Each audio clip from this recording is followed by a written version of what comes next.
Greetings, greetings, greetings. Happy Saturday, everyone. Have you looked out your window? Do you see how dark it is? Oh, yes. Remember to fall back. Yes, you got to fall back. This is how it's going to be until about April or so. But we're going to make it. It's going to be all right. Yes. And if you're not in Chicago, you definitely have to worry about all those boots and sweaters with the coat, with the second and third layer. You don't have to worry about all of that. Yeah, but I do find it interesting that the um the leaves on the tree, there's quite a bit of leaves left, and normally around this time they're bare naked, but lots of leaves are left. And someone had pointed that out. I don't know where it was, but it's true. What else is going on real quick? I could tell you. Um, oh, I could have shared the because I did want to share something. I'll try to multitask. I don't know how Ruby does it, but she does. I'll try. Um, it really would have been better if I had it already prepared because while I'm multitasking, then I mean I really can't share with you about time I get it up here because I have to send it to my email to share it, and that's just going to be a hot and a mess. But anyway, what I wanted to share is I went to the mall yesterday, if that's what you can call it, water tower, and I did mention that. And what I did not mention yesterday was the amount of security. There was a lot of security. But what I'm not understanding, why you have, well, no, I do understand. I take that back. I do understand. But it's kind of funny that when they had more stores that were open, they didn't have that amount of security. Now, maybe there weren't a lot of people stealing. Okay, I get that. Trust me, I get it. But it's just really funny to see so much security with so little stores open. That's what was weird to me. And Macy's being gone, that's just you just don't understand with the store Macy's being gone. That was the I don't know, that was just the spot. 8 floors, you had everything there.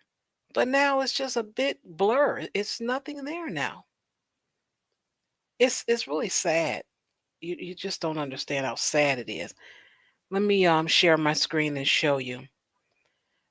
But I mean, they had security like I would say I ran into at least 4 people per floor. I only went to I only went to 2 floors.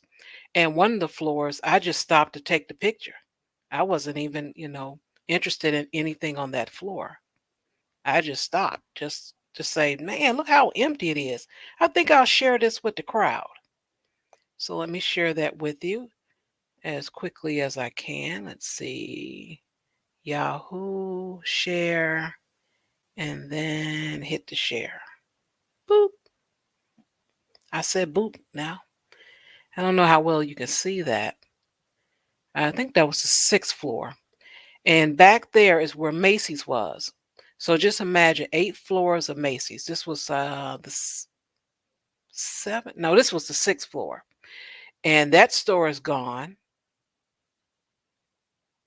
Am I is that no, you know what? I'm showing you the wrong picture. But this store is gone. I forgot what it was, but I remember it was a lot of younger people there. So I'm not sure what the name of the store was, but it did attract a lot of younger people.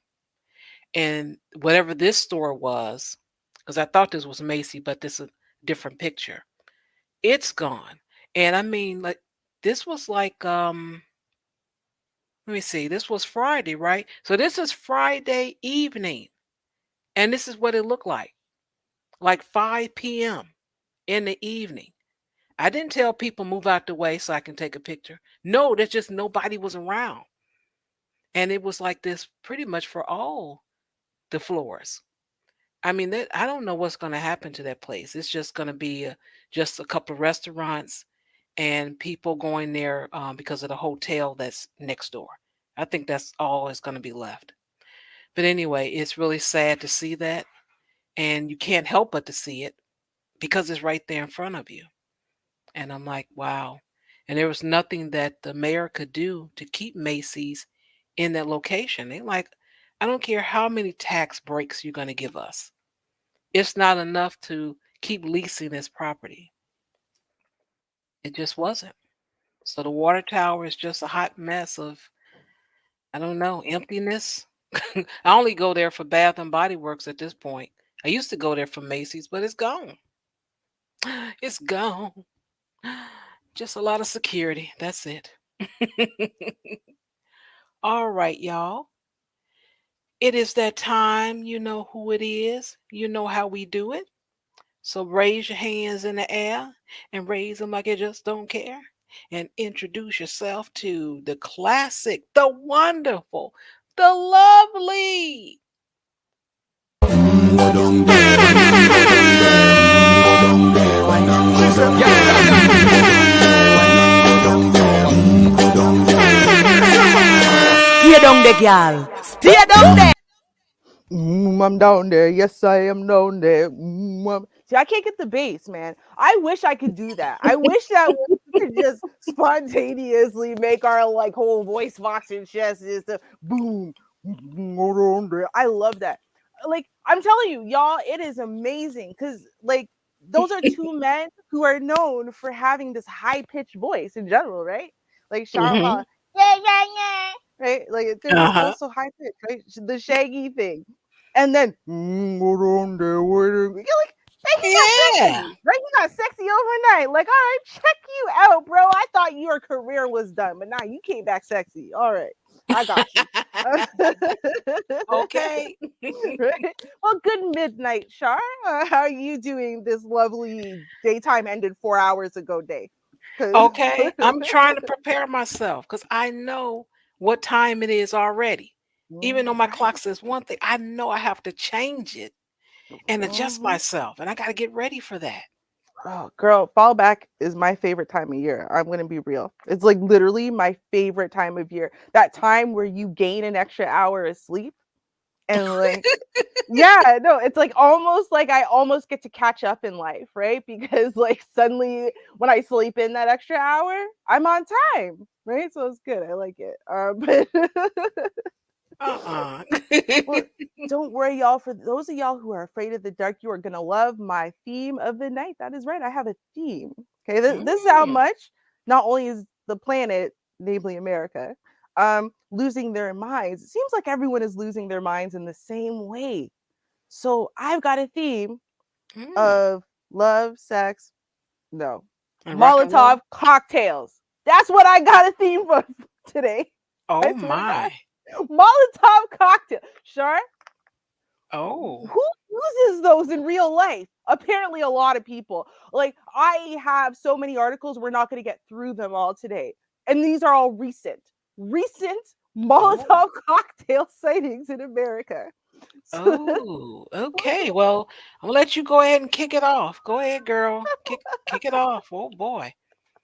Mm. America, y'all never cease to amaze, shock, surprise, and just generally delight me. Okay, so let's go with the one that targeted my interest at first, that led me down this horrible, horrible tale of Molotov cocktailing that I really only thought happened in movies. Like, Right. people do this? Okay. And there's a couple parts to this one. So first we're gonna watch the thing that I came across that got pushed in my algorithm, and I went, what? This can't be real. And then we'll go from there. All right. That's literally what I thought. What? This Okay. is a Halloween prank or oh no, it's real. Oh, very real. Now, I'm gonna tell y'all first. I tried to find the name of this young brother because I want to give him his props. You'll see why in a second. I could not find his name. If someone knows his name, please share it with me so I can share it, because we have no problem advertising the second a black man does something wrong, putting his name all over the place, even if he's 12. But when a black man does something right, you never hear his name. So, all right, let's take a listen to this story and then we'll plunge a little deeper. A man tried to stop an alleged arsonist by knocking a Molotov cocktail out of the suspect's hand after he allegedly set fire to a deli. The terrifying scene took place in Brooklyn, New York. The FDNY released this video of the incident. One camera caught the suspect outside the deli igniting the explosive device before throwing it inside the store. Video from inside shows how the bottle exploded and quickly engulfed the store in flames. Someone is seen running through the fire and tripping while attempting to get out of the store. More video from the outside shows the suspect lit another Molotov cocktail, but before he could throw it, a man knocked it out of his hand and it exploded on the sidewalk. The suspect then ran away. The FDNY says no one was killed, but one person suffered non-life-threatening injuries. A 38-year-old man was arrested and charged with arson, assault, reckless endangerment, criminal possession of a weapon, and criminal mischief. For Inside Edition Digital, I'm Mara Montalbano. Now, I just want to point out again the fact that when a black man commits a crime, right? They make sure to say a black man. The black man did it. Y'all didn't hear it. It was a black man. Black. Right? And when any other race of man commits a crime, a man committed a crime. But when a black man does something good, again, right? It's just a man. Just a man did something good, right? A man committed a crime, but when a black man did something wrong, they make sure that you know a black man did something wrong. Just so we're all clear, I just wanted to clarify that. Now, we are going to take a look at this story further because, again, notice they said, well, we arrested somebody. Wait, you arrested someone? What? Why didn't you say a name, right? Because I'm used to, well, if you arrested someone, then I should know the name, right? Just like with the Kezia Williams story. Wait a minute. Y'all charge someone with this crime of trying to break into this woman's house to do God knows what to her, and it's just a man. Like we don't get to know the name. Okay, cool. So we are going to talk a little bit about what they actually found, since no one wants to share. Apparently, I'll share. Mm-hmm. Thanks, Inside Edition. Your hard hitting news stories. You don't want to tell nobody nothing. All right. So now, and this is a little bit of a cautionary tale. Let's be real, okay? Y'all need to stop being so bad to people, okay? Y'all need to stop being so bad to people. Because I understand, listen, we talk about the customer service people and how we're rough on them, but the customer service people, y'all need to stop being so disrespectful sometimes, because y'all think you can get away with just about anything. You can't. As this video right here is displaying for you, right? And so this is actually a customer, okay? And this happened in Brooklyn, New York. And now Alistair Mangle, 38, had gotten into an argument with the staff at NR Rock Deli in Bed-Stuy just before 8 a.m. on Saturday. Now, he did leave, but he came back with a Molotov cocktail or two, right? So now the deli workers, of course, are saying, oh, there was no argument. It was just a minor discussion. Now, here's the thing that's strange that no one's talking about is that after this man threw the Molotov cocktails, right? And of course, our young black man intervened, go him, because things could have been a lot worse. There was a man running out at the time. He probably would have gotten hit with the Molotov cocktail and maybe not survived, okay? He then pulled out a sharp object and slashed the 23-year-old staff member on the hand, the one that ran out. Yeah, exactly. So they don't talk about that in the charges. Apparently right now, right, they're only talking about the actual arson charges, but he did then stab or slash at the employee who came out, right? So I don't know if they're going to upgrade the charges, if they're going to add that to the charges at any point or whatever. But like, I'm just pointing out, y'all need to realize people are tired. Everybody's tired. Mhm. Everybody. It is a very stressful situation, right? Most people are only seeing people in the context of like when they go to stores and stuff, right? And they're used to being able to go out, see friends, see friendly faces, stuff like that. And now you're the only face they see. And it's just disrespect and dismissiveness and Mhm. ignorance and taking stuff out on people and whatever. And people are tired. They're at a breaking point.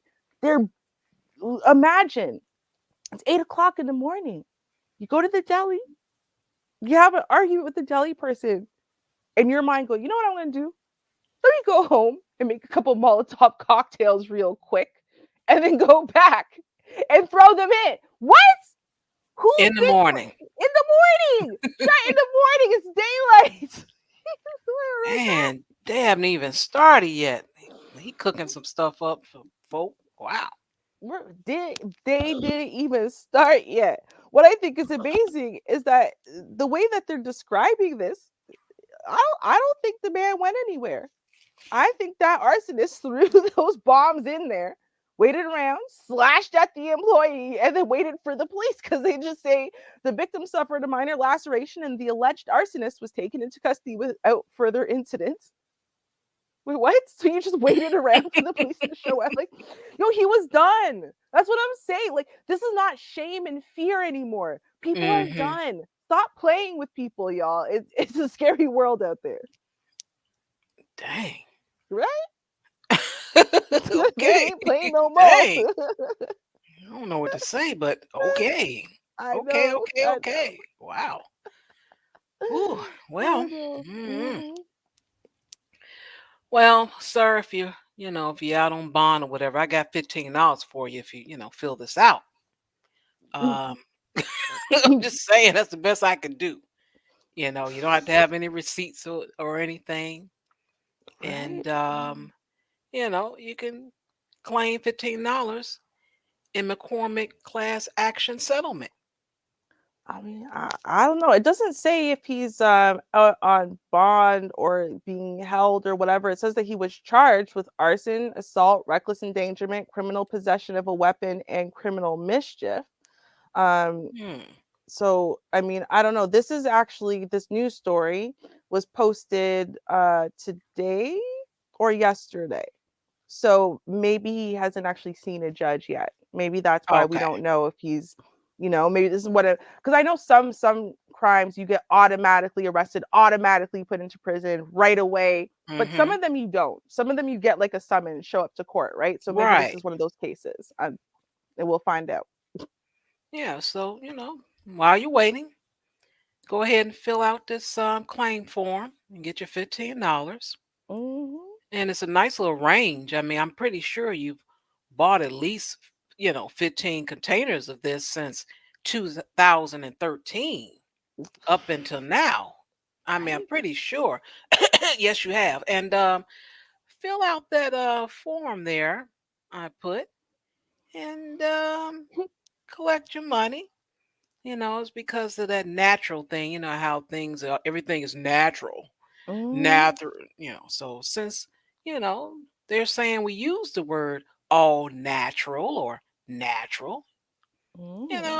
we have to kind of cough up some money. So you get True. $1 a bottle and you can get up to 15. So that's $15, There you go. a nice little meal, you know, Hmm. Chipotle or whatever, you like. And there you go. So So do that, people. Do that. yeah, just try, you know. Yeah. Just try, make an effort. It's not as hard as you think it is, apparently. Well, I don't know. Maybe it is because people are losing their minds. Like I said, it's struggle life these days, y'all. Struggle life. Okay. Hmm. All right, all right. What shall we do? What shall we do today? You know what? No, you know Hmm. what? I know this is a little bit off of my theme, but I found this one. Uh, okay, listen, we just have to talk a little bit about the incompetence that's happening in COVID. How no one's doing their jobs, people are losing their minds. Like this is amazing. Like, this is part of the stress that is happening, right? And you're seeing it displayed everywhere, including not just in the police department as far as like, the ones walking the streets, but like even in, all the people who deal with everything else. So let's see how they handled this Oh. this crime, this manhunt. Okay, that's Hmm. I mean, because you would feel good, right? Like if you were like black or just not white and someone committed a crime against you and the police are gonna go gung ho, balls to the wall and go on a manhunt, you would feel like, yeah, good, they're doing their jobs. They finally care about us, right? Right. Yeah, okay. Well, let's see.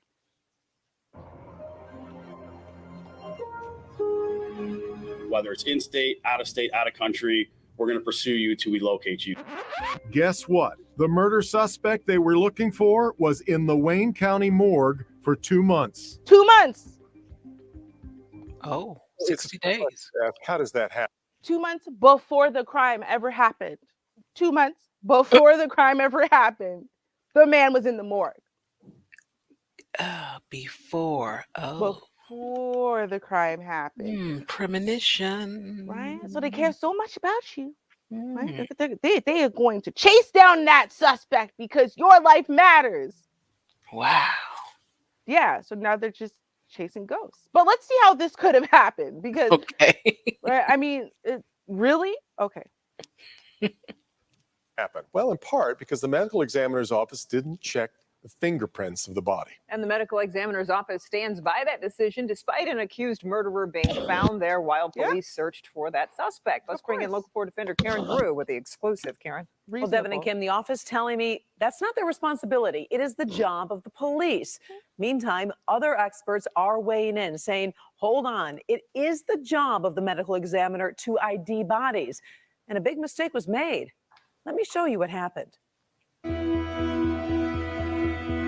The story starts August 13th in Farmington Hills with a loud noise at the door of a Concord Lane home. About 4:30 this morning, I heard a big bang.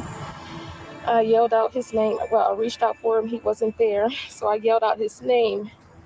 And that's when he said to call the police that someone has just shot him. Veronica Flowers described what happened to her fiance, DeJuan White. And I see my front door shattered.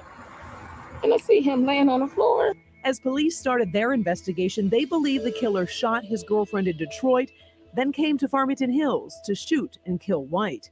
The search was on for 43-year-old Kevin Curtis Moore. You could come in and surrender, or we're going to have to find you. Sources telling me countless man-hours and taxpayers' money were spent searching for Moore. The defenders learned U.S. Marshals searched in Michigan and traveled to Kentucky and Mississippi, trying to track down the accused killer. It was strange. It was like Kevin Moore had just disappeared. What I think is stranger, no, I'm going to be real, right? They spent countless tax dollars and because a black man was killed. Since when? Right. Countless. Yeah. Right? Since when? I don't think we could say that across all of black men being murdered, period, that they've spent countless tax dollars and gone from state to state to state. Now we could, I mean, maybe we're saying, hey, the George Floyd stuff and times are changing now. But I'm gonna say that when a man tried to break into Kezia's home last week and literally nobody cared, and then told her she can't even file a police report. Wouldn't even let her file the report because the man didn't do nothing criminal unless he had actually gotten inside her house. Right. But what? You can't make a paper trail unless the crime is. Wait, what? So him literally trying to gain access to her house and having video evidence, right? So I'm saying they have a long history of not caring, but now they are spending billions of dollars going from state to state to state, looking for this man. Really? Okay. Okay. Sure. Yeah. Little did anyone know Moore's body was sitting inside the Wayne County Medical Examiner's office, brought there hours after the murder of DeJuan White. His body recovered from the Detroit River in an apparent. By the way, They Uh-huh. changed the story. So, Oh. so originally, when the story came out, he was dead days months before. Then it was days before. And then all of a sudden, a few days go by and then it's oh no, he died just a few hours after. Girl. Okay. Oh, okay. Yeah. Mm. Suicide. Why didn't anyone know the accused killer's body was in the morgue? Oh, Moore was a felon with a record. No, the accused killer's body was in the morgue. His body was sitting inside the Wayne County Medical Examiner's office, brought there hours after the murder of DeJuan White. His body recovered from the Detroit River in an apparent suicide. Why didn't anyone know? Okay.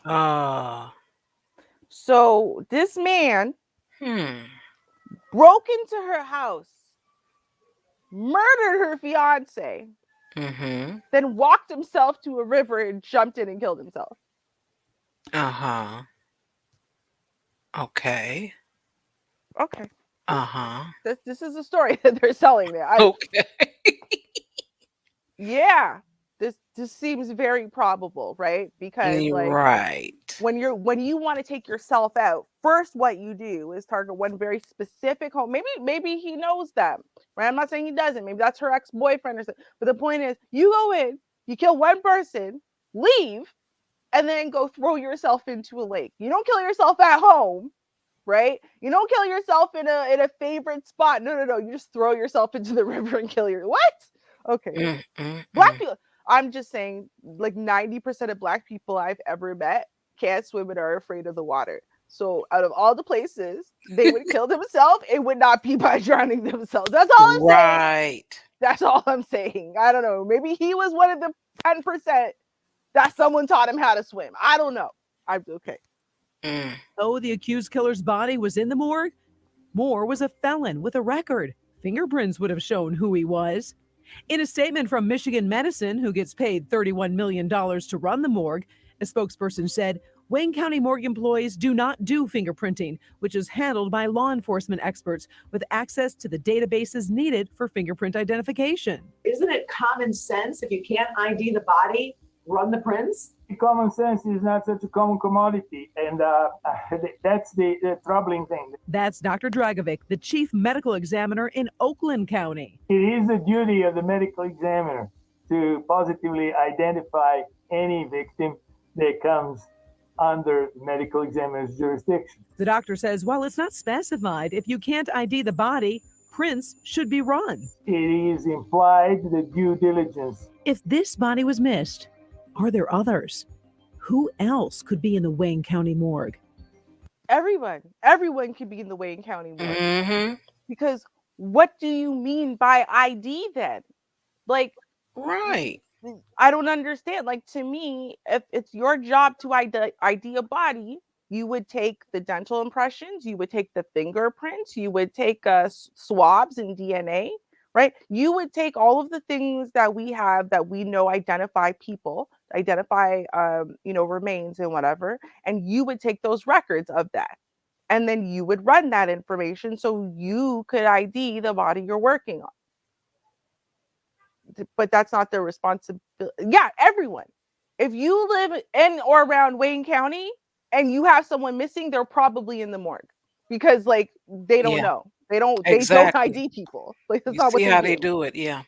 Like, I find that baffling. And you know what the thing is, right? I'm gonna say it probably wasn't as bad of a problem before COVID, right? But with COVID, you got people who are losing their jobs because they won't get the vaccine, people who, right? So you have all these issues. And so, yeah, now they're understaffed, overworked, underpaid. The cops are not willing to try to work with them. No, you do it. No, you do it. And then this is what we got. Because again, like I said, everyone's tired. Everyone's done working. Like, that's really, everyone is done with this. They need life to go back to normal. So that way they can have their normal life, and that's what makes doing their job for 8 hours tolerable. That's what it is, obviously. Think you hit the nail on the head with that one. Right? That's Oh yeah. crazy. Manhunt, spending millions of dollars, state to state to state, but y'all can't run some fingerprints. Okay. So y'all had money. Y'all had money and time and energy and billions of dollars to go from state to state looking for one man. But y'all did not have enough manpower to have one person fingerprint some of bodies in the morgue that have been there for months. Okay. Right. Gotcha. And that's how they run it. So you want me to believe that? Okay, I got you. Don't worry about it. Right? Okay. Now this next story is about money, and there was a time when what is that man name? Emmanuel, Rahm Emanuel. He became mayor here in Chicago, and there was talks when he first came in because he's a business guy, so he thinks in business terms, cuts, cuts, cuts.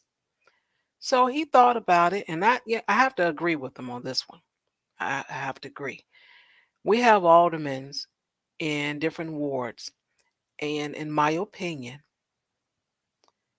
for what? For what reason we need you? They tell us they're needed because they help when it comes down to your local area. I understand that, but it doesn't work here. I mean, you may see a few now and again show up and say, "Hey, um, this sewage is just messing up this area, and I've been fighting and I've been talking to people and saying, hey, we need more funding, we need this fixed." And I told the mayor, hey, I need my community fixed. You get some stories like that, but I'm like, you can do that as a just a regular person, citizen, and call your mayor office and say, hey, we need this and that. And that's just because of the inner workings that I've been seeing. It's like they're just not necessary. Now, what he was going to do is cut them. You know, instead of having shoot, how many is it? 50 of them? How many it is? He was going to just really chop it up and have maybe about 15, I think, and just have them to be responsible for certain areas. I thought that was a great idea. Earn your six figures. Now they get six figures. Earn it. Earn your six figures. Because, you're getting raises like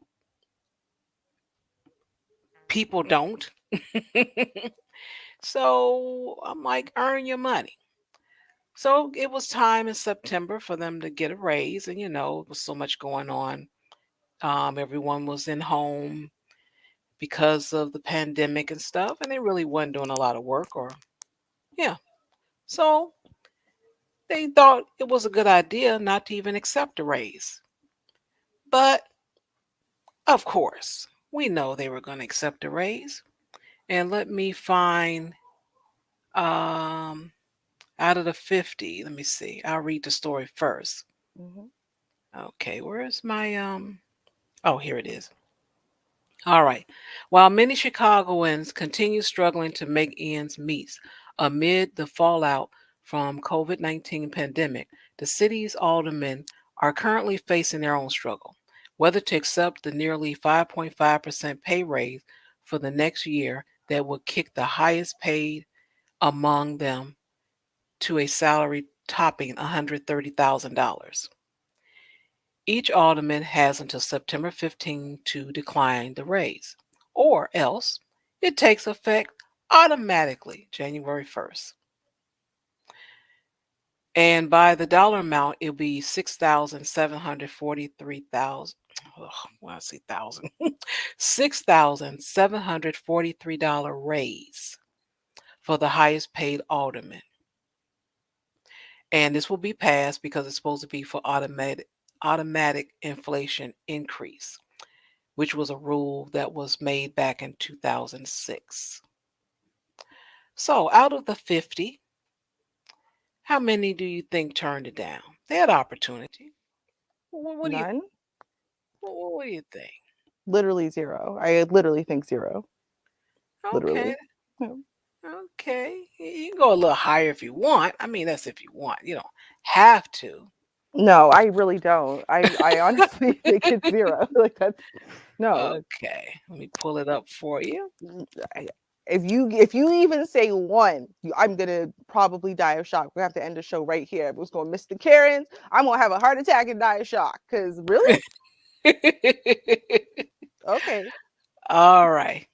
So the number is 45 out of 50 Chicago aldermen have opted to accept the 5.5% pay raise.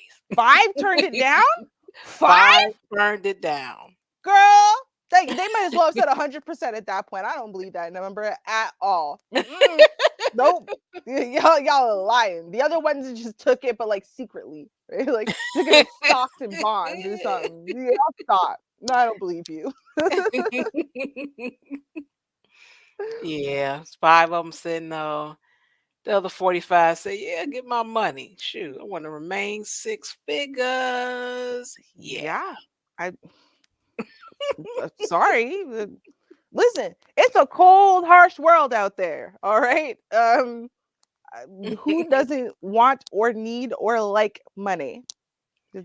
Yeah, and then when they taking these jobs, they knew what they were into. They get these jobs and they just stay in them forever.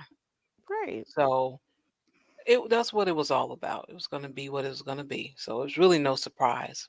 Really surprised it's that many. That's what I'm saying. There's a lot of surprise here, Sharp. 5 said no.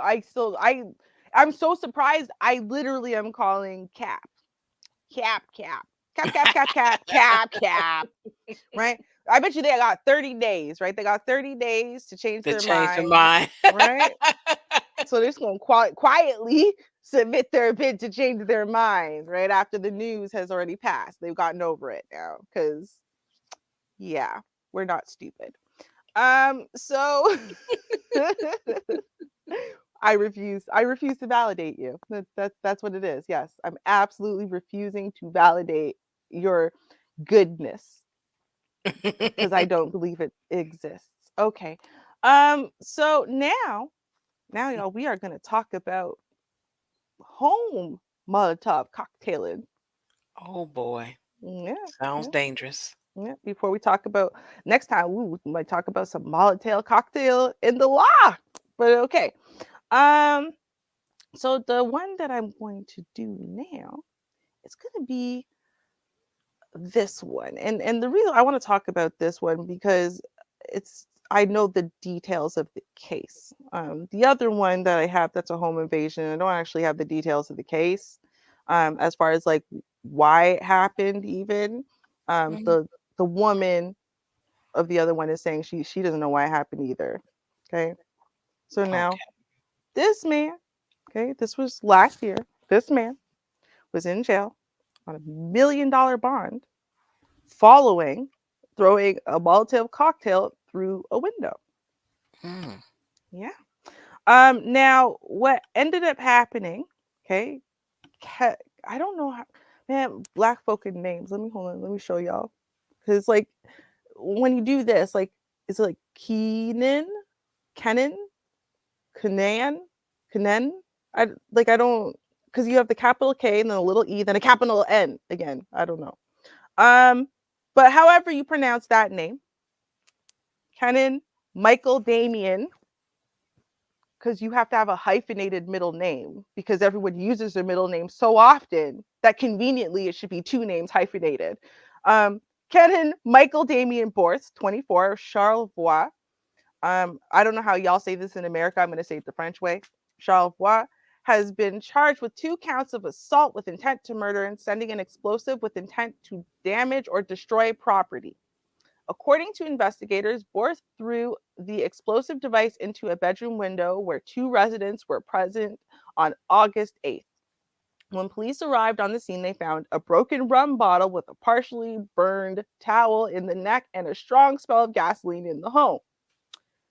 Charlevoix County Prosecutor Alan Telgenhoff said police later received a tip that Borst may have been the perpetrator and the motivation may have been anger related to a domestic situation. During a search of his phone records, investigators found Borst was in the May Street area at the time of the incident. Investigators said a witness provided an alibi for Borst, but he later changed his story and admitted he drove Borst to May Street and dropped him off. The witness said Borst stated he was going to take care of business while leaving the vehicle with a rum bottle smelling of gasoline in his hand. Like, that's how you do your alibi witness. You don't get someone who's down with your game. You be like, oh, I need a ride. You might give me a ride real quick, and then you show up in his car with a rum bottle that clearly has gasoline in it because it's stinking up the whole car and a towel stuck in the neck, right? And then you go, I'm leaving to take care of business, right? And you just set him up like that. Now Borst came back to the vehicle a short time later, and he was out of breath and admitted to throwing the bottle through the window. That's how you did your alibi witness, and he's just supposed to lie for you? Bro, nope, I'm telling. No, I'd be telling. Not me. So let's see how this will play that out, because he's not a smart criminal. Okay, he's not a smart criminal. Now, and I find this one interesting because so we see the family. This is the family that lives inside of that house. Okay, and this is the Williams family. And they were awakened on the evening of August 8th by a homemade bomb crashing through a bedroom window in their home. Okay. What I think is interesting, though, is they are missing one member of the family. Because here's the dad, here's the mom, here are the little sisters, but where's the brother? I'm going to tell you where the brother is. The brother's ID is being hidden from the news. And the reason why is because the reason why Borst showed up at that house was because of a beef with the brother. That's right. The eldest son of this family and Borst had an issue, a situation going on. So the whole reason why he did this whole Molotov cocktail thing was to get at the eldest son. So these people are cleverly pretending basically they don't have one. Right? Like, it's just like, where is he? Do y'all see him? I don't see him. Okay. So anyway, a year later, okay. So Keenan, and black people.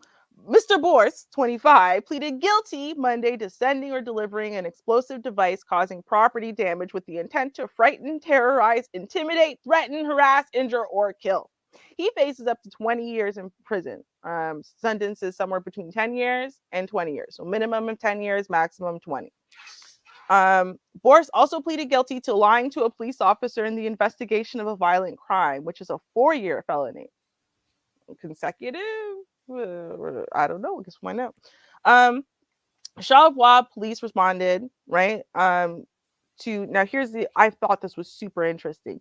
The Charlevoix police responded to a report of a possible gas leak and explosion.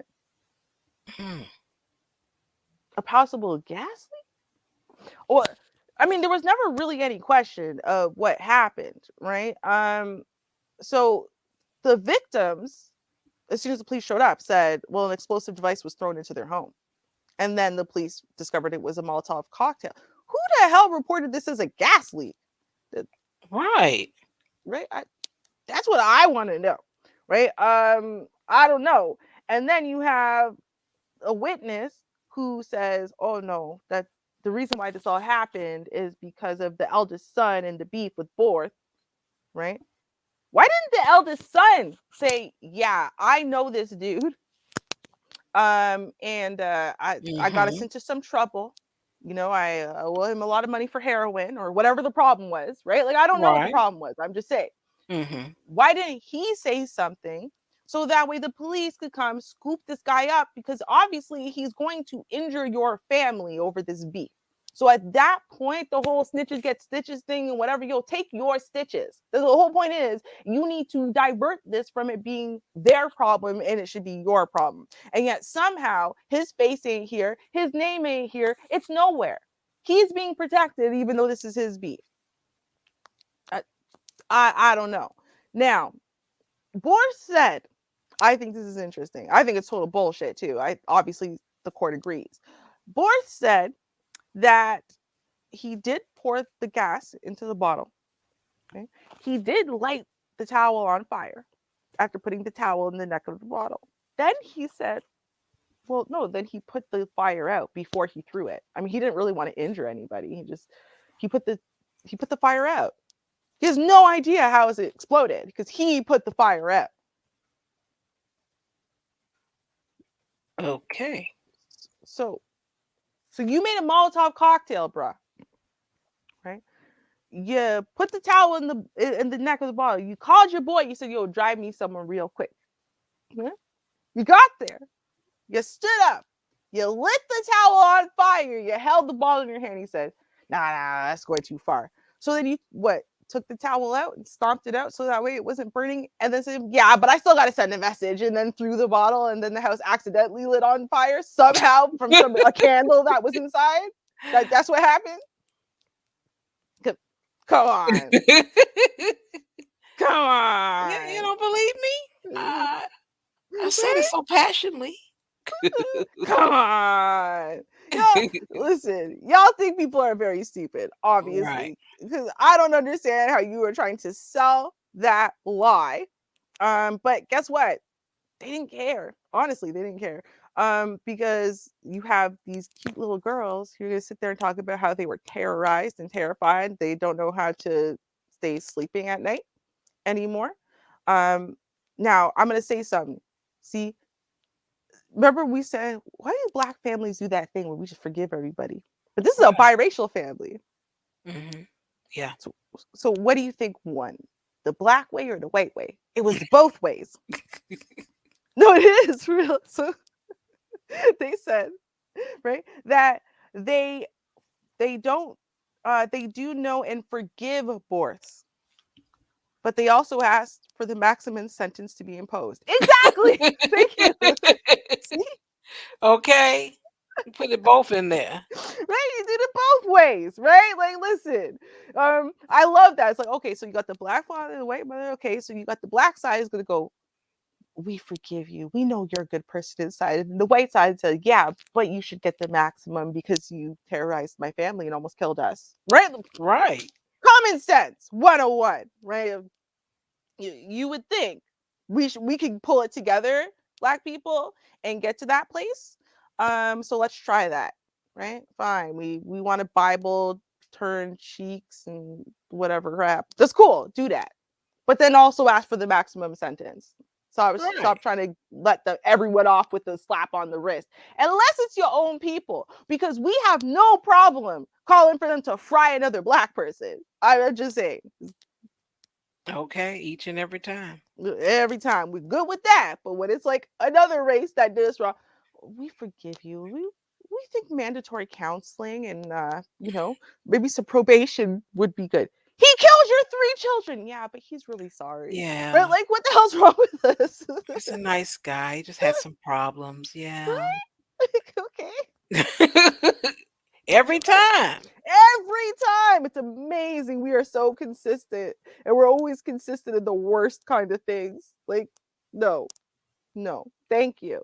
So I guess that's what we need. What we need is some white friends. Okay. If y'all ain't married to another race, the way you need some white friends to help consult to come to terms with both sides. Fine. Right. I'm gonna turn the other cheek.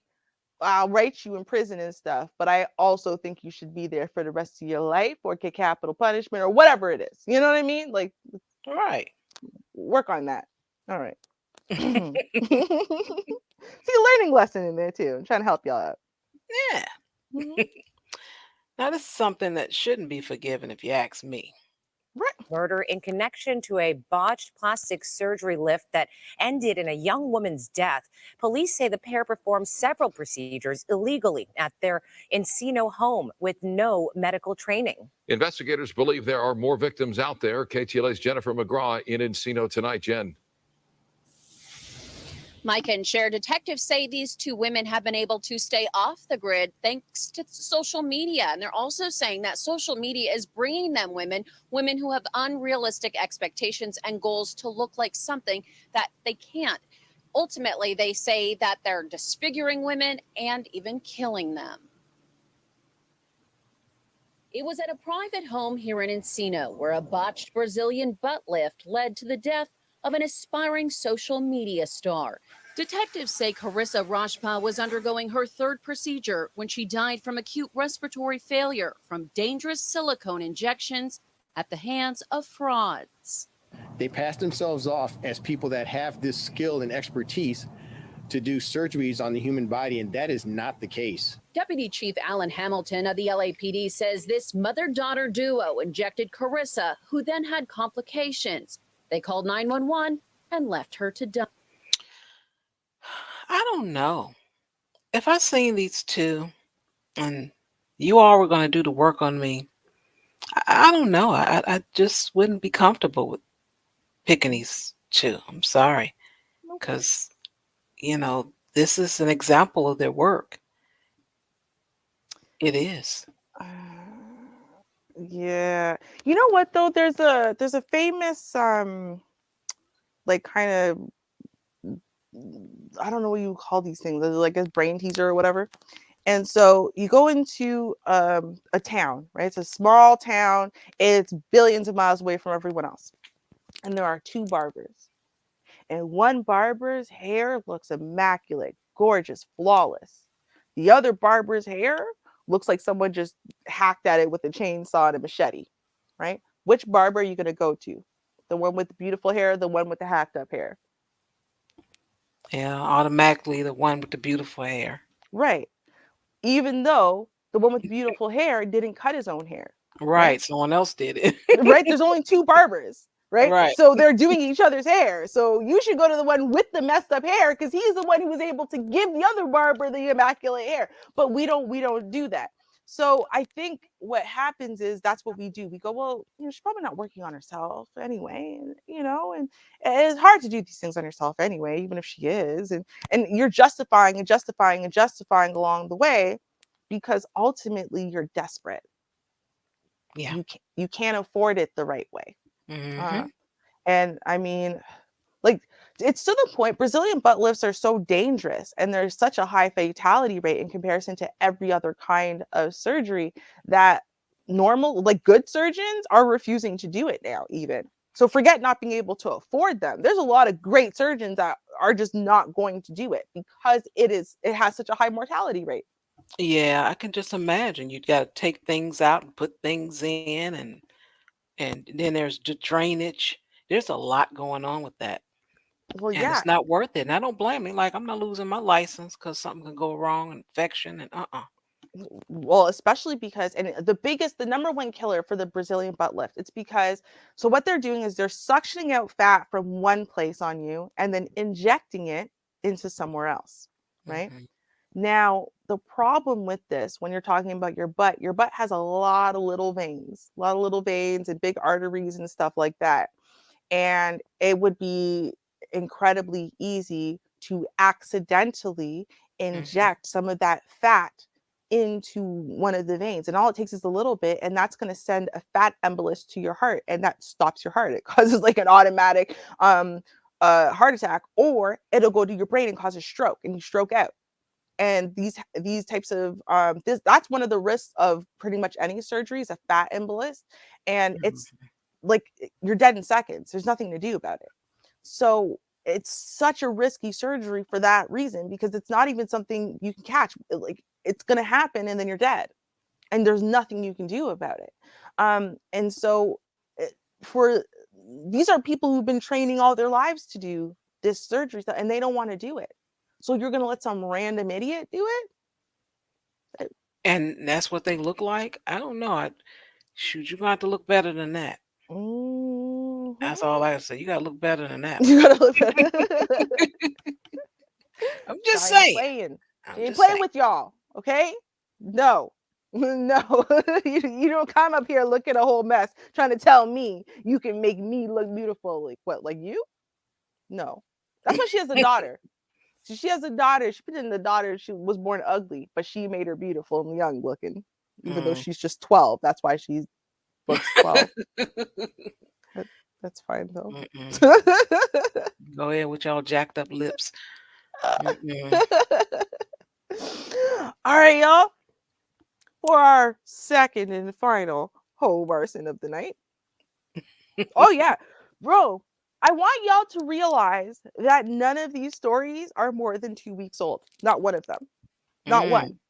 Right? I read you background on the last case, right? And yeah, so technically that did happen last year, but I'm saying this was all in the news now. Right, right.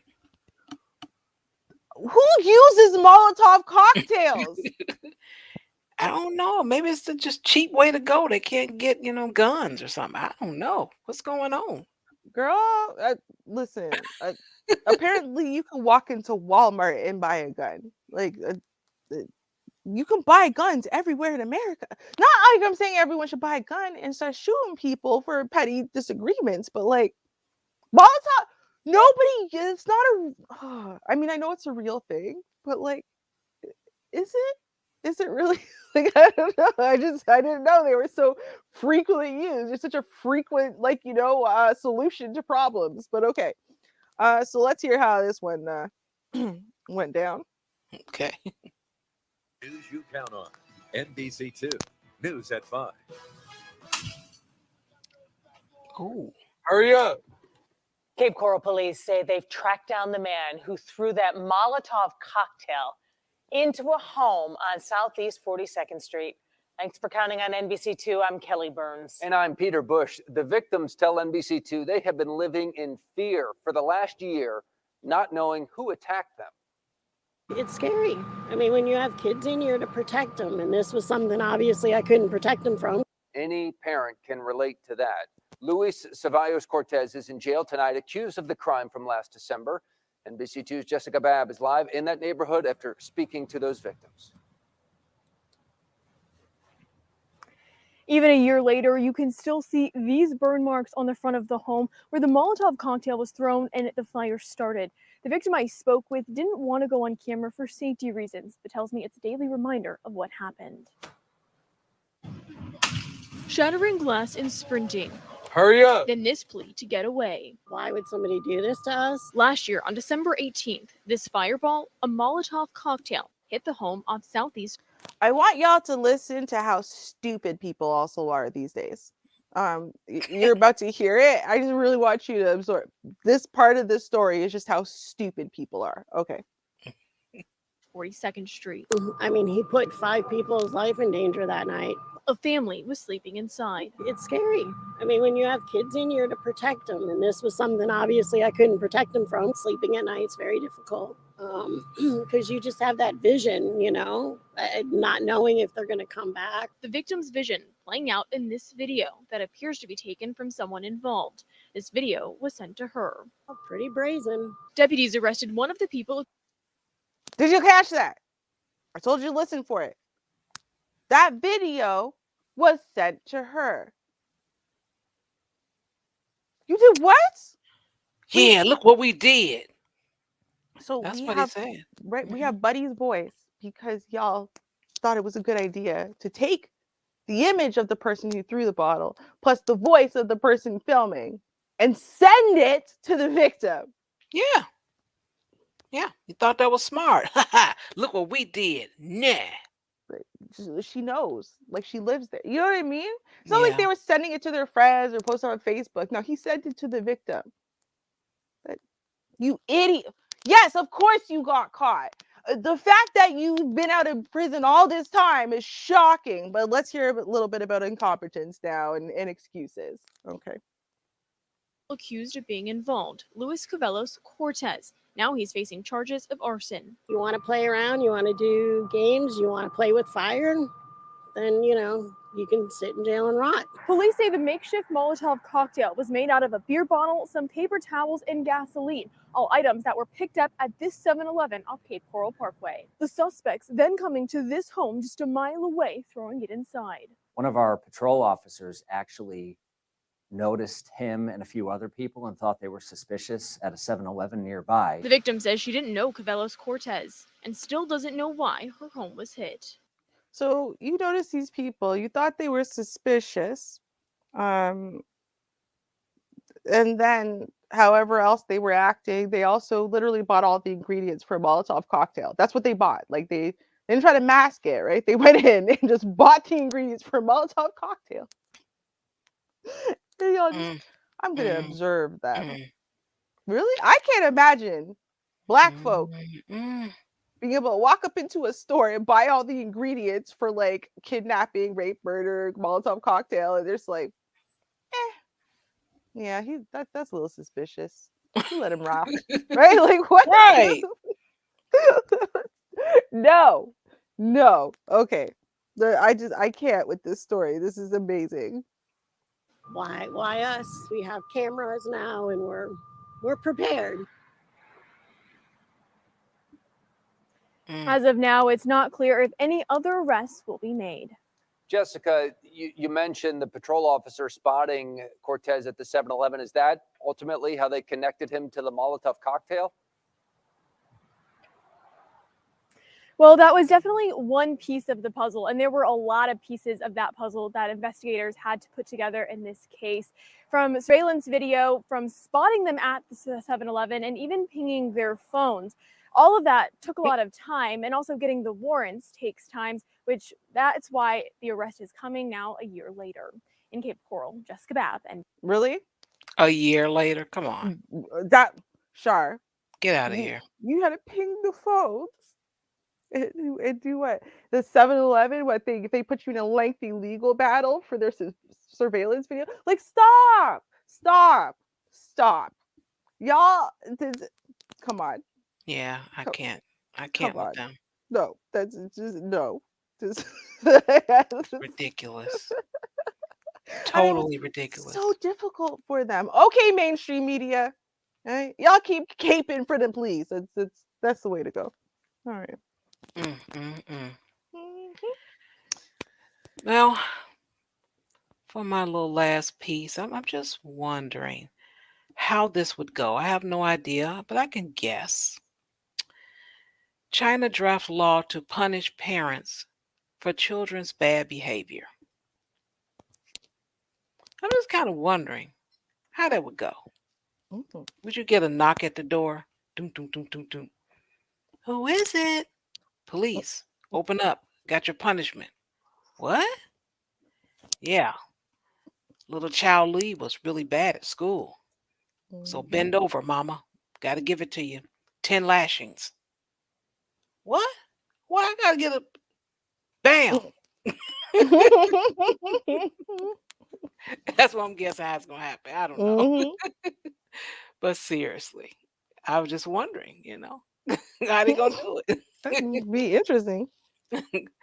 But seriously, it says China's parliament will consider legislation to punish parents if their young children exhibit very bad behavior or commit crimes.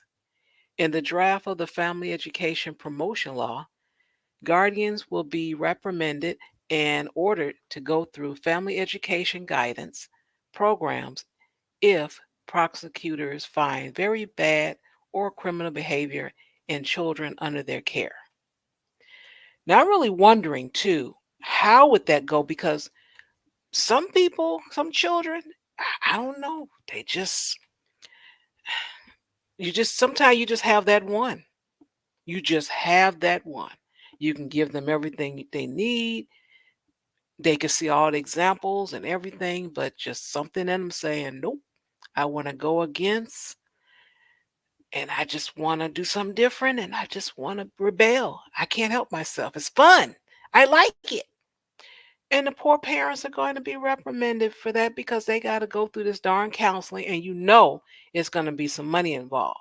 They're not just going to sit there and talk about how things could be different, they're going to have to pay some fines.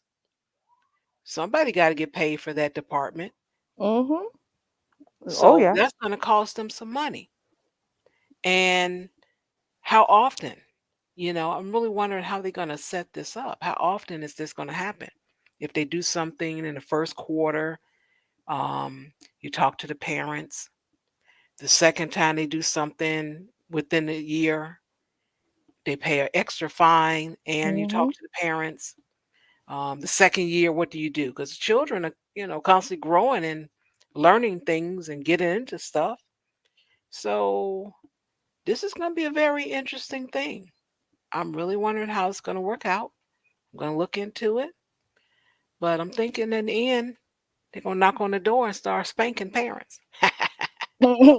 Well, you know what? I know for sure that unlike in America, it actually will be an effective punishment to the children to punish the parents.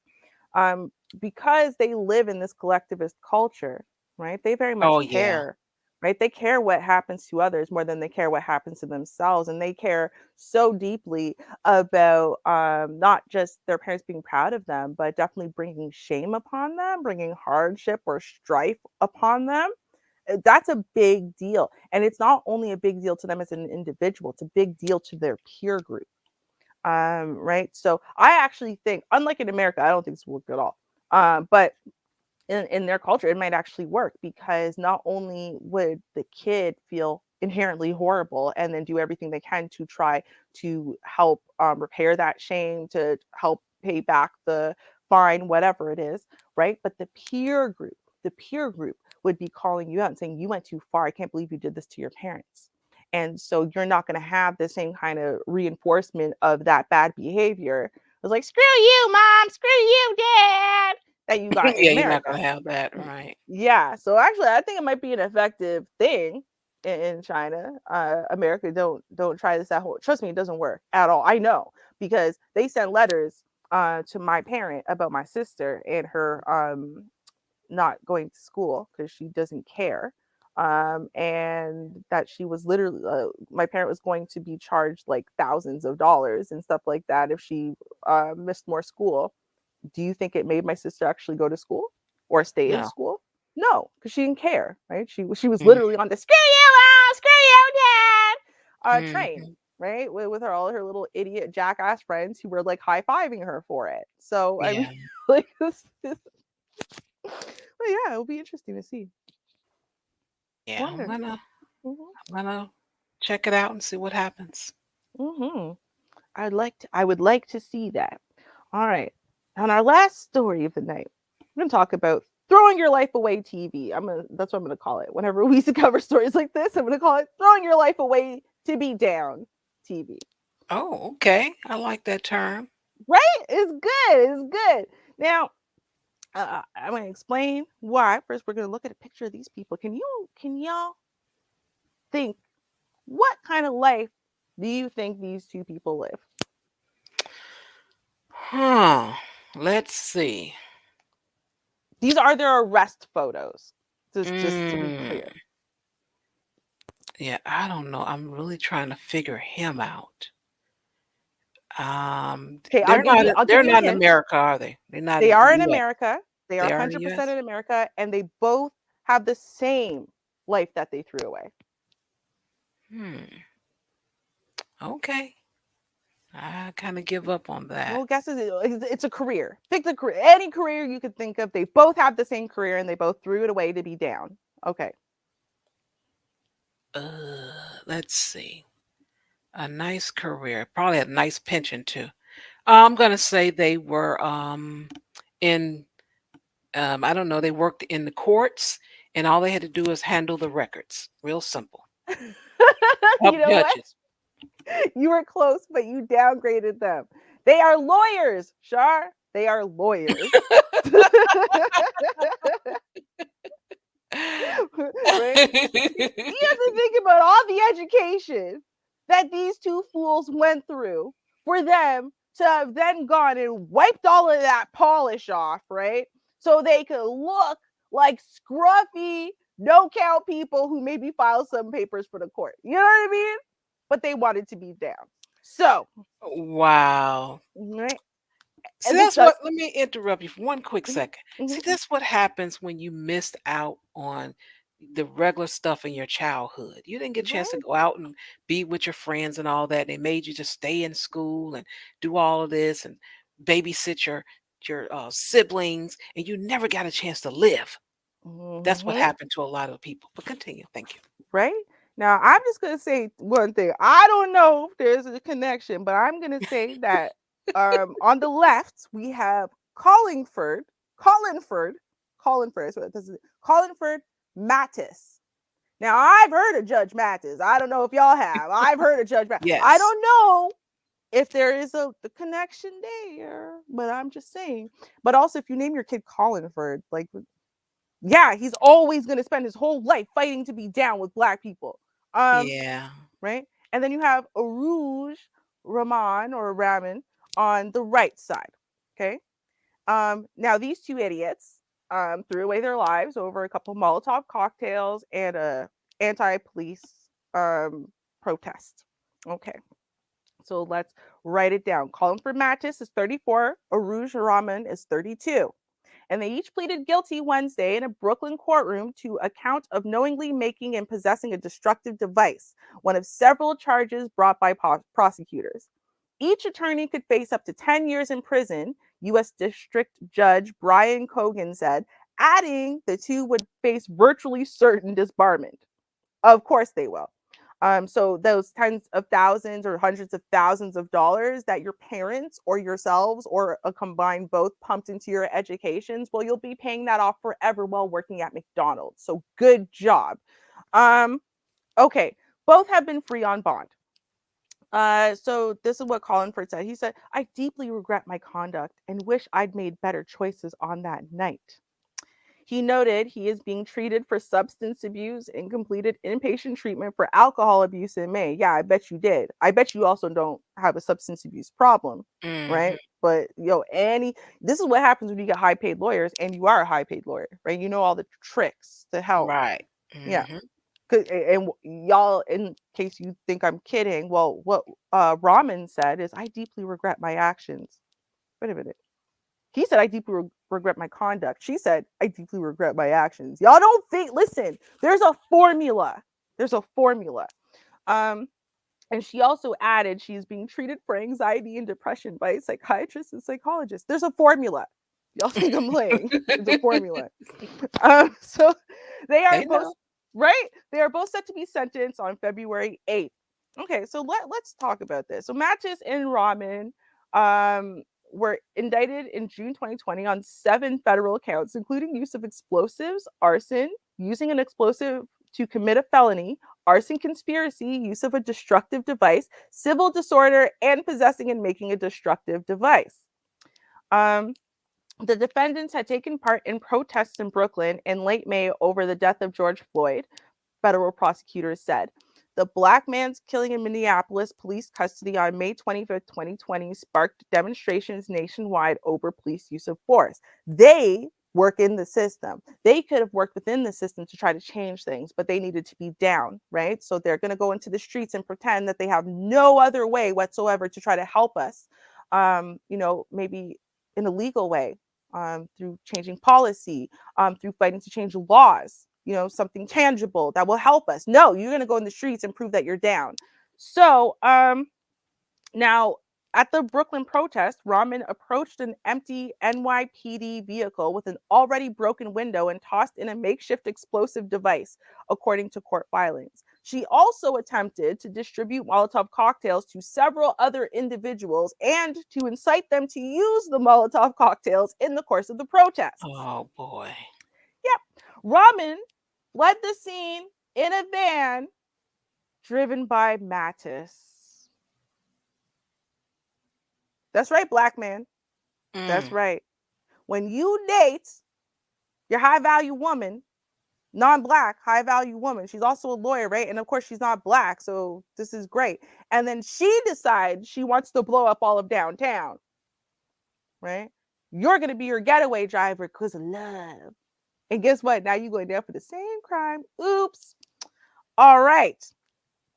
Police stopped the vehicle and found precursor items to build explosives, including a lighter, a Bud Light bottle filled with toilet paper, and a gasoline tank. During Wednesday's plea hearing, Assistant U.S. Attorney Ian Richardson shared more evidence against Rahman and Mattis. It included a text message from Mattis on the night of the alleged incident that read, "Go burn down 1PP," a nickname for NYPD headquarters, along with a Google Maps link with the directions. Prosecutors have also have a video interview Rahman gave to Citizen journalist in which she said, "This has got to stop, and the only way they hear us is through violence." Neither defendant responded in Wednesday in court to those accusations. That's shocking. Really? Right. Y'all didn't want to say something else? Oh, okay. Yep. So in throwing your life away, Court TV, what's it? Incredible. Right? Like, do you know why everyone else is in the streets burning shit down? Because they don't have your very expensive education or ability, the legal mind that you have for you to be able to fight within the system. Very few, right?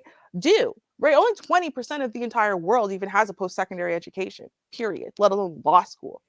Right? Right.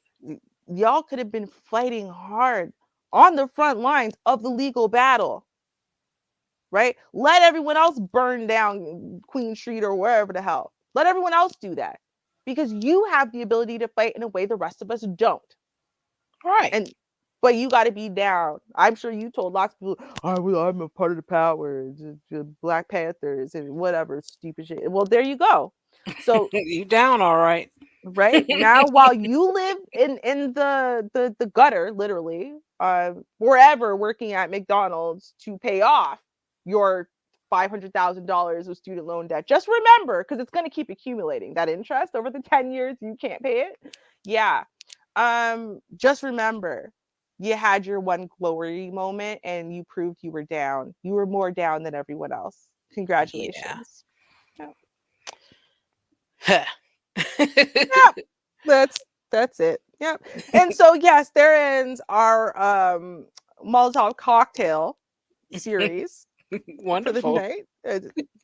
Bro, I don't understand humans. I don't Molotov cocktails? Like, yo, people are getting held under the terrorist act for that because when you use bombs, which they consider Right. Molotov, then really y'all enough. I know we're bored, right? We have too much time on our hands to think about stuff. Just stop. Okay. Please Right? stop.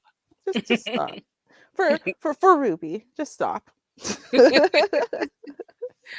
Well, I'm rubbing my hands together. Woo, it's that time for Ken and Karen. Yeah.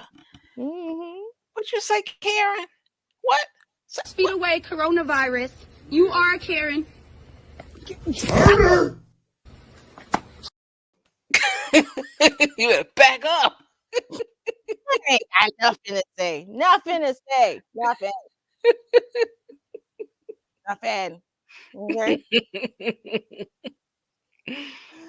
All right. So in our first Karen of the night, we're gonna talk about a Karen who throws a phone, amongst other things, over parking. 'Cause parking is a very serious issue these days, right? Okay. Very, Be very serious about them issue. spots, boy. Right? Well, let's see how Karen handles parking. Anytime you put Karen anywhere near a car, you know stuff is gonna go bad. You know it. It'll be right? trouble. Yep. Yeah, every time. Okay, let's see. Away from I my will. vehicle so I can I will. close my door. Except for the fact that you Miss, didn't I'm gonna call the police. You're assaulting call me. the. Please get away from me. I don't want anything to do I'm with you. assaulting you. You're not letting me leave. And this is assaulting you. You're not letting me leave. So you're stopping me from leaving. Call the So- police. Okay, I will. Do Please this. move away from me. Please get away from me. I didn't Call do the anything to police. you. I was trying to have a conversation. I don't with want to you. have a conversation with you. I I don't know you. understand. You're so close to me with COVID. You don't have a mask on. It's insane. Can you please step away from me? Get away from me. So you're trying to tell me I'm that just trying to you tell you, I'm recording me, trying to close my door. and I was trying to and tell you're you, stop- you're pulling my, you're because, hitting me. Because you're stopping me. Yes, because I Please need you back, to hear. Please back away from me. I need you to This is hear some insane. words. This is insane. I will back up here, but you need to listen to me. Miss, Sit you're down. not. If you're that Can you- concerned, Miss, I'm then get concerned about you stopping me from leaving. That's what I'm concerned with. concerned about I'm you gonna go into the parking. store Please do. and let them know that I'm you're stopping concerned. me. You can't stop I'm me. concerned with I you don't give a parking. fuck. I'm concerned with your parking. And you're gonna get charged with assault. Turner!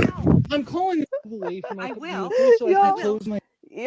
Y'all know you cannot film a Karen. It's like her kryptonite, right? Like she literally, it burns her skin, right? Like, you, how dare you aim a camera in Karen's direction? How dare you? It's Yeah, that's kryptonite to her. She don't like that. Nope. right? Karen, come on, Karen. Come on. Okay. Yeah, she deserve uppercut for that one. Okay. That's what I'm saying. Now you're gonna get charged with assault. Yes, you're not allowed. You touch someone in an aggressive manner, and you would have to really to rip their phone out of their hand. That is assault, Karen. You understand that when people do it to you, but you think when you do it, it's cute. It's not, though. But say I have something to say. I want you to listen to me. Yeah, You and need he to wanted listen. the whole world to listen to you. That's why he was filming, stupid. Duh. We all have the same goal here, for everyone to listen to what Karen has to say. That's, Right. Come on, stop being so self-defeating, Karen. So up next, we have, I don't know, the 473rd Karen freakout in Chipotle of the year, because y'all really like Chipotle over there, first of all. And second of all, so does Karen. So let's see what Karen has to say. All right. Okay. This one looks familiar. It does look familiar, right? But like, I don't know. It's a new video. It was in the public freakout, but I don't know. Sometimes they do repost. So let's see. If it's an oldie, okay. It was a goodie. Let's see. Okay.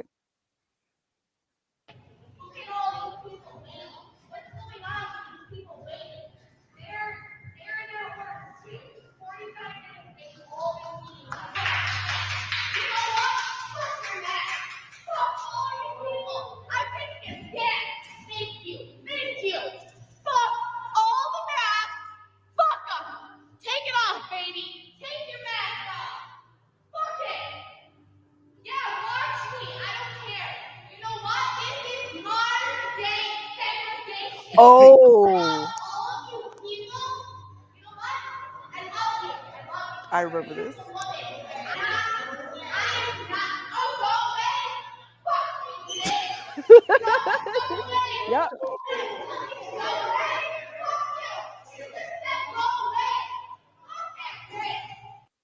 You know what? Maybe what happens is people forget the Karen, right? And someone goes, "No, I remember you. I want you to lose your job because I can't stand working with you," right? And then they repost it, right? Under a new hashtag. So now it's the "Tell me you're a Karen without a Karen" hashtag. Because I do remember that, right? It was like, I love you to the black people, and they're like, we're not doing this. Oh, really? Well, then screw you. Then starts trying to find something to throw at them, and all she could find is that little paper menu. Okay. It goes nowhere. Oh, it's so funny because I'm like, when I watched it at first, I didn't like. I felt like something might be familiar, but I didn't like recognize it. But then you said, I'm like, I know it does look familiar, right? But it was good. I still enjoyed it thoroughly. Yes. All right, let's go. We do have a couple long ones. Again, this is a long one, and it's this Ken feels like his coworkers are betraying him for following the national pandemic safety laws. That's what it is. So he's a respiratory therapist, for the record, which means he sees people who have respiratory issues and therefore weaker lungs and therefore can't really risk catching COVID. So the fact that he's kept his job this long is relatively shocking. But okay, let's watch respiratory therapist Ken Oh boy. and how he takes being fired / quitting. Okay. What's up, everybody? So I am being ushered out of my place of business, my work. I got brought in the office while during work, taking care of patients like I normally do, like I've done for the last year and a half. And now I am being ushered out of my own place of work like I'm an animal, like I'm a sick dog. And whereas my employer, Jeff Davis, hanging his head back there in shame, putting me and my family on the street. Do you think maybe he's ashamed of you for going on like this? Like, I'm being let out like a sick animal. Like, and he's thinking, oh my God, I didn't know he was so pathetic and dramatic. Right? Like, maybe Right. that was it. I don't know. Okay. I'm able to feed my family now because that individual right there is just following orders. This is shameful. No, sir, I will not. Just you have to do it for now, okay? Or what? We're asking you to leave You properly. can't- He already asked you, so now he's asking me. So, well, you're gonna have to get me out of here. You're gonna have to We can just call you 60 days. go for it. I'm getting ushered out of here right now because I don't have a freaking vaccine and they're firing me. Shameful, dude. Utterly shameful.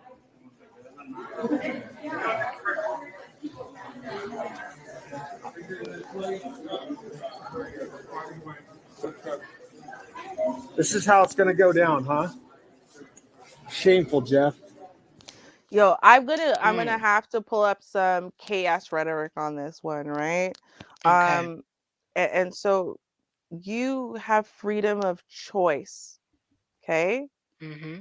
That doesn't mean, and so that's where your equal rights come from. You have the freedom of choice like everyone else, but your equal rights don't give you equal outcomes, okay? Mm-hmm. You have the right not to take the vaccine. That's part of your equal rights as an American. You don't have the right to an equal outcome as the people who chose to take the vaccine. Like you don't. There's hey, listen, here is the thing. You got to take a Right. vaccine or you can't work as a respiratory therapist. You were allowed to make that choice. You made the choice. You don't get to rewrite what the outcome is going to be. You don't. They told you what the outcome was. You're not surprised. Trust you're not. Okay. This is ridiculous. Like, sick dog. I can't believe they're doing this. You can't? Do you not turn on like the news ever or like Twitter or anywhere that's been talking about this for months? We knew it was coming. Okay. I just want everybody to know now, I'm getting ushered out of here after working 7 years at this place because I don't have an experimental vaccine in my body. I risked my life during COVID for the last year and a half at this institution for this community in Los Angeles. And now what is the thanks I get? Because I won't inject an experimental vaccine in my body. Now they're going to usher me out like I'm some kind of criminal and rabid dog out of this institution that I've put my blood, sweat, and tears. And now this man and the rest of the UC is going to put me and my family on the street without my freaking family's ability to feed themselves. This is shameful. The UC and everybody that works here should be ashamed of themselves. This is ridiculous. Utterly ridiculous, Jeff. Utterly ridiculous.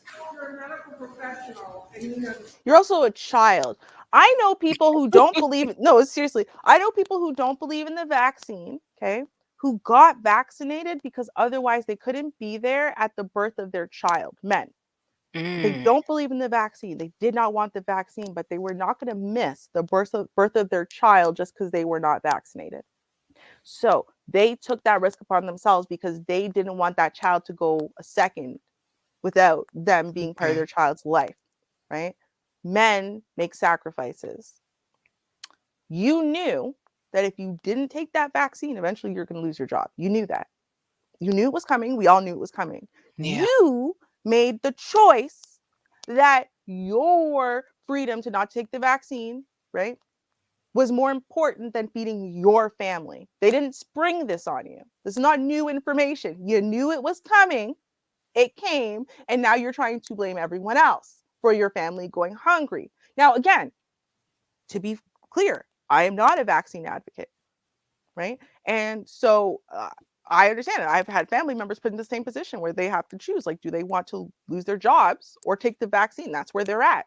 And some of them have chosen gracefully to bow out and try to find something else to do with their lives right now because they were not going to take that vaccine. But what they didn't do is blame the company. Cause a big scene too. Right. This melodrama, ridiculous. Okay.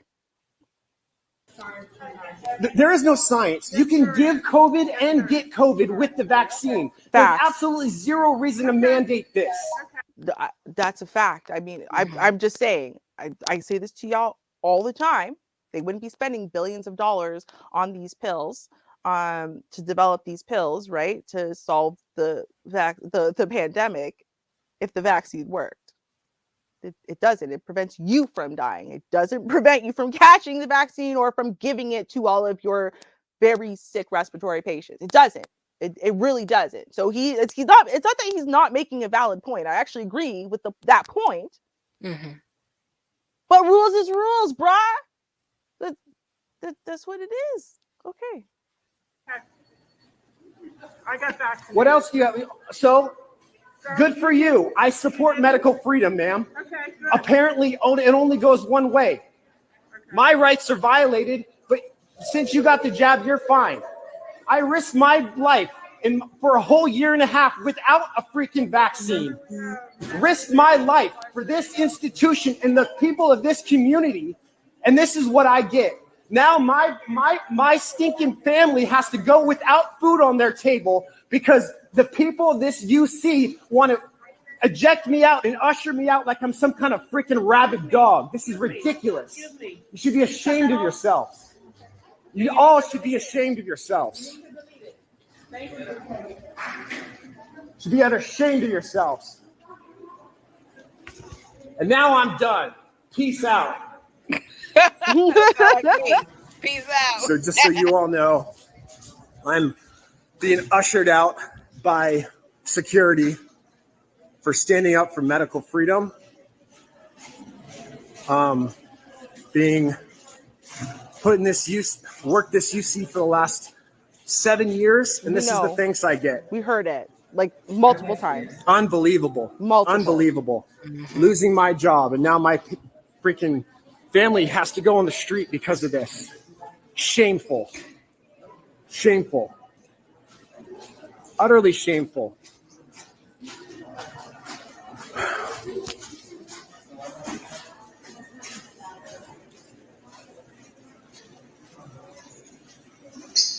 Come on, you gotta go this way, sir.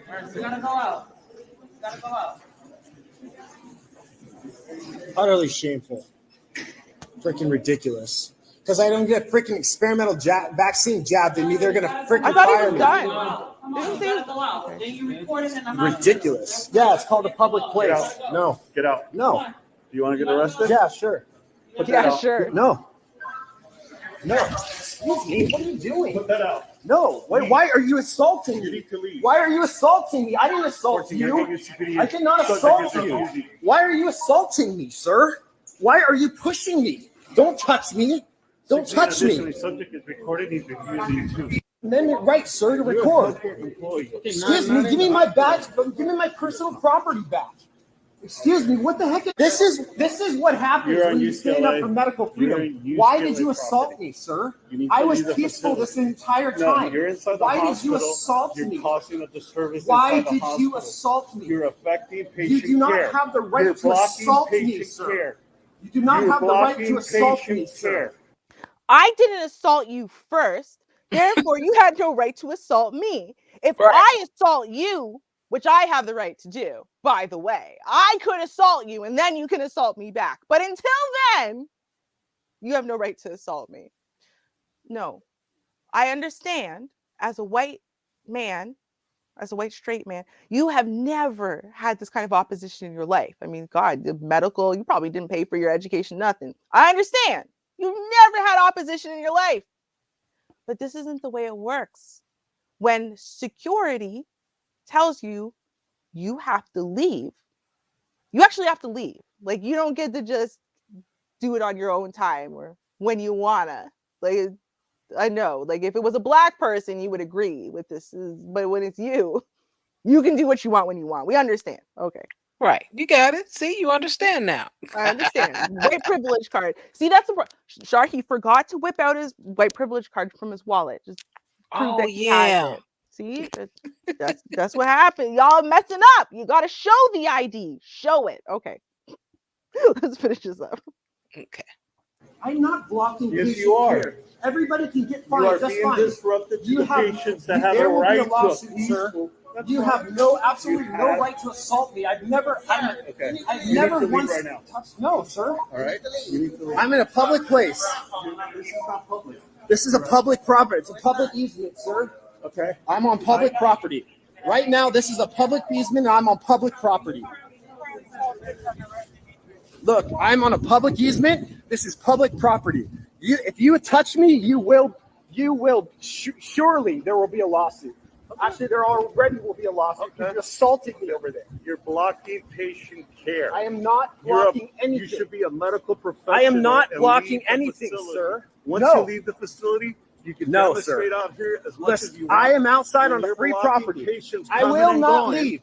I You're will not blocking leave. patients coming and No, going. I am not. Okay? Look. Yes, you Look, are. they got by just fine, didn't they? What he done? When you were inside They got the big- hallway and you're Excuse causing a me? disturbance Everybody inside. went right Everybody by. has a right There was to a 5 peaceful people that. environment. So then You get wanna out of my scream and face, yell? sir. Go outside. I am on public property. Step on the sidewalk. No, sir. Okay. I will not. You're recording patients. I'm not. You as a I am healthcare in a provider, public as a place. healthcare provider, There- you're recording I'm in a public inside a place, and medical there's center. no expectation of privacy, sir. There is expectations No, there's 100% not. because This is a patients public use the easement. cafeteria. This is a Patients patient. use This is the a public cafeteria. easement.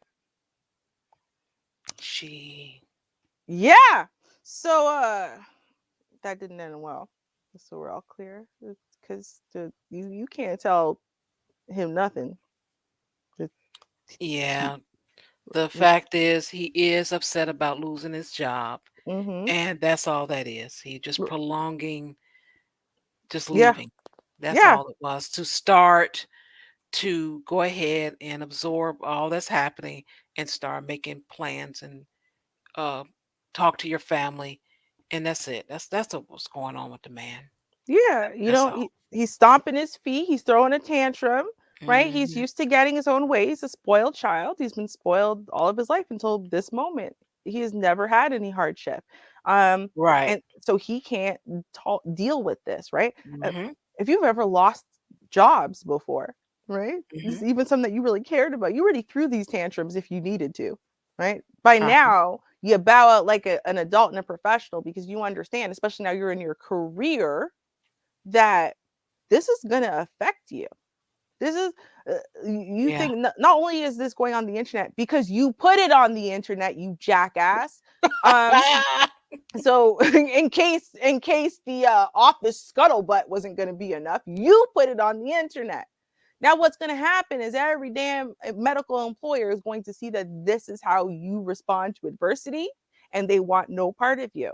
So you're absolutely right. Your family is now going to end up out on the street because you are too proud to go get a non in your field job. And that's going to be the only option for you. You can go work for the anti-vaxxer like restaurants and stuff like that.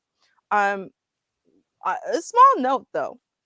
And it's funny because someone said this on YouTube and they're just talking about a channel and stuff like that. But I find it amazing how many men, as men, say, you can't tell me as a man how I run my stuff, right? Run my business, run my house, run my family, run my life, right? Because you're a man. But when another man is running something, you think he should bow to your whims. No, sir. That's not the way life works, right? If you want things to run the way you want to run them, right, then you take all of the risk and maybe get the reward and maybe lose everything. And you go invest in your own medical center with all of the other unhappy, jilted medical professionals who refuse to get vaccinated and lost their jobs. Y'all go and y'all put in your billions of dollars of risk, right? And you start your own, anti-vaxxer hospital. You could do that. Private hospitals exist. No, you don't want to take all that risk. You just want all the reward. Mhm. Okay. That's how masculinity and manhood works, right? That's how freedom works. None of the risk, all of the reward. Of Yay, course. capitalism. Like, oh, okay. Well, I enjoyed the show. Mhm. I want you all to remember to fall back, lose that hour. But I guess you can. Yeah, you're losing it. So just fall back. Just fall back. Lose that little sunshine. And yeah, because now really winter is coming. That's the next season that's coming up. And for the record, you don't lose an hour, you gain an hour in the fall. That's why the fall is the only part of this part of the year until like summer again. That's good Well, in yeah, Canada.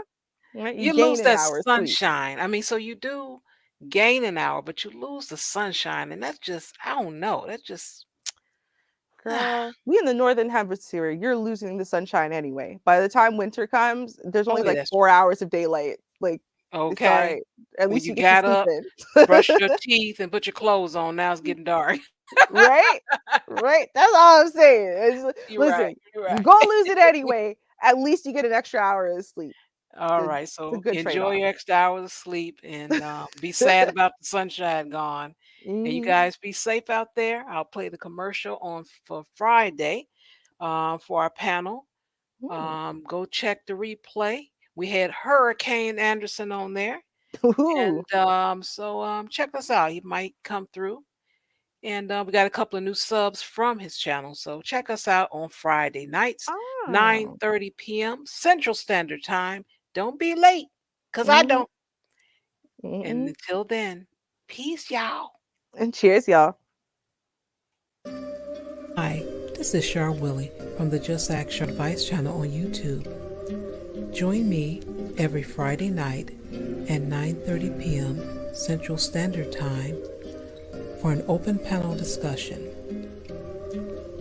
You'll find myself, Classic Ruby, and others giving our honest opinion, giving several examples, and problem solving. If you have an email for advice, you can send it to justaskchar@gmail.com. Hope to see you soon. Peace.